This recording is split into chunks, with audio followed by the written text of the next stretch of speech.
Praise the lord. మన ప్రభువును రక్షకుడైన యేసుక్రీస్తు నామమున మీ అందరికీ శుభములు, వందనాలండి. అందరూ బాగున్నారు కదా?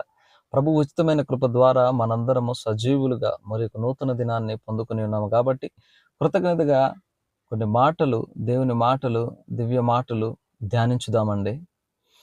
కొత్తగా ప్రభువు దగ్గరికి నడిపించబడేటువంటి వారు ఎలా ఆలోచిస్తారంటే, ఇక మనం దేవుని నమ్ముకున్నాం కాబట్టి ఏ ఇబ్బంది లేదు, ఏ శోధన రాదు, ఎలాంటి అపాయాలు జరగవు, ఏమీ కాదు, మనం చల్లగా తడిగొట్టేసుకుని పడుకోవచ్చు అనుకుంటారు.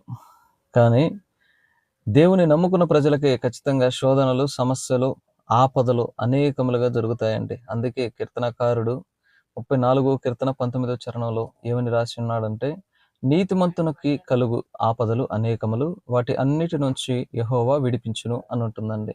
మనం నీతిగా ఆయన భక్తి చేస్తున్నప్పుడు, నీతిగా బ్రతికినప్పుడు దేవుడు ఖచ్చితంగా మన పక్షమున నిలబడి మన పక్షమున ఉండి అంత మాత్రమే కాకుండా వాటన్నిటి నుంచి కాపాడుతాడంట. ఎప్పుడు?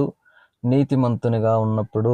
దేవుని నమ్ముకున్నవారు ఖచ్చితంగా నీతిమంతులుగా బ్రతకాలి. అప్పుడు ఎలాంటి శ్రమ శోధన వచ్చినా కానీ ఆయన విడవకుండా, వదలకుండా, ఎప్పుడు ఎన్నటికి కాపాడుతూ ఆయన కబంధ హస్తాలలో మనం భద్రపరిచి సురక్షితముగా నిలవబెడతాడండి.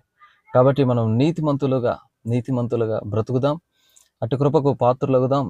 అటు గొప్ప ఉద్దేశములు మన ప్రభువు దగ్గర నుంచి పొందుకున్నటకు సన్నద్ధులుగా ఉండి మనం ఆయన రాజ్య వ్యాప్తిలో ముందుకెళ్తూ ఏ రోజు కూడా శ్రమకు భయపడకుండా ఆయన ఉన్నాడని ధైర్యంతో బ్రతుకుదాం. అటు కృప దేవుడు మనకు దయచేయును గాక.